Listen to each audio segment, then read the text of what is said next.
बहुत समय पहले उड़ीसा के समुद्री तट के पास एक सुंदर राज्य था। उसका नाम था नीलकंठवन। वहां के राजा थे राजा इंद्रद्युम्न। वे बहुत ही सज्जन, न्यायप्रिय और भक्तिपरायण शासक थे।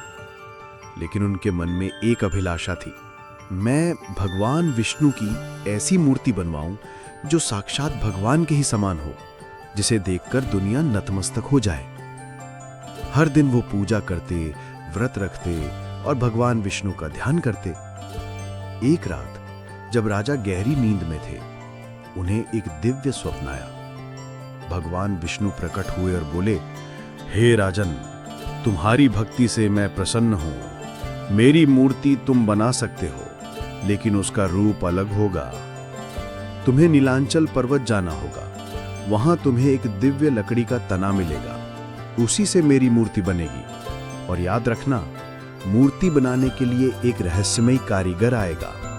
उसे परेशान मत करना। जब तक दरवाजा ना खोले, भीतर मत झांकना।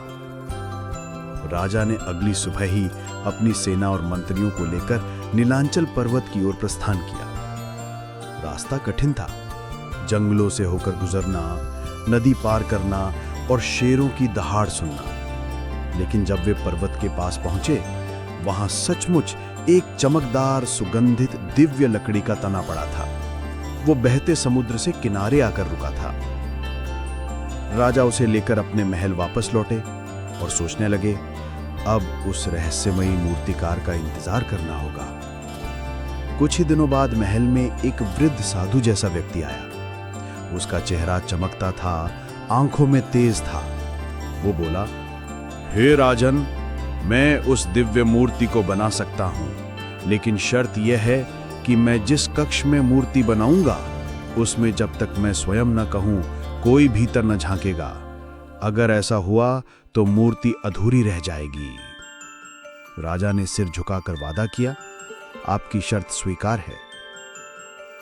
उस वृद्ध ने लकड़ी लेकर एक विशेष कक्ष में प्रवेश किया और दरवाजा बंद कर लिया।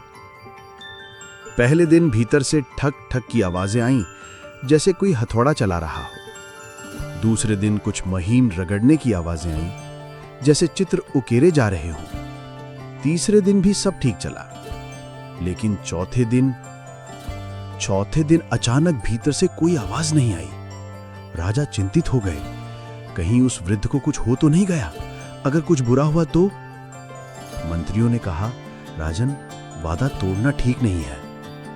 पर राजा की चिंता बढ़ती गई। उन्होंने अंततः द्वार खुलवाया। जैसे ही द्वार खुला, वो वृद्ध मूर्तिकार कहीं नहीं था, लेकिन कमरे में 3 अद्भुत मूर्तियां थीं। भगवान जगन्नाथ, भगवान बलभद्र और देवी सुभद्रा। लेकिन वे मूर्तियां पूरी नहीं थीं। हाथ अधूरे थे, आंखें बड़ी बड़ी थीं, शरीर सामान्य मूर्तियों से भिन्न था। राजा का मन दुखी हुआ। मैंने वादा तोड़ दिया, इसलिए मूर्ति अधूरी रह गई।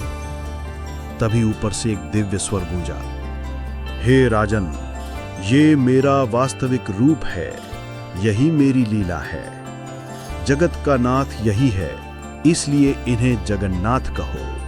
ये अधूरी मूर्तियां नहीं हैं, बल्कि पूर्ण दिव्यता का रूप है। राजा की आंखों में आंसू आ गए। हे प्रभु, आपकी लीला अपरंपार है। राजा इंद्रद्युम्न ने वहीं पर एक विशाल और भव्य मंदिर बनवाया, जो आज पुरी का जगन्नाथ मंदिर कहलाता है। हर दिन हजारों लोग वहां पूजा करने आते। मूर्तियां वहीं स्थायी रूप से स्थापित कर दी गईं। भगवान की इच्छा से राजा ने हर साल एक विशेष उत्सव शुरू किया। इस दिन भगवान जगन्नाथ, बलभद्र और सुभद्रा को 3 विशाल रथों में बिठाकर पूरे नगर में घुमाया जाता। लाखों भक्त उन्हें देखने आते। बच्चे नाचते, ढोल नगाड़े बजते, फूल बरसाए जाते। पूरा वातावरण भक्तिमय हो जाता। आज भी हर साल पुरी में जगन्नाथ रथ यात्रा होती है। लाखों भक्त, छोटे बड़े, बच्चे और बुजुर्ग, सभी भगवान के रथ को खींचने के लिए दौड़ पड़ते। लोग मानते हैं, जो सच्चे मन से जगन्नाथ जी की रथ खींचता है, उसके जीवन के सारे दुख दूर हो जाते हैं। सीख और नैतिक ज्ञान। ईश्वर का रूप बाहरी सुंदरता से नहीं, श्रद्धा और प्रेम से पहचाना जाता है।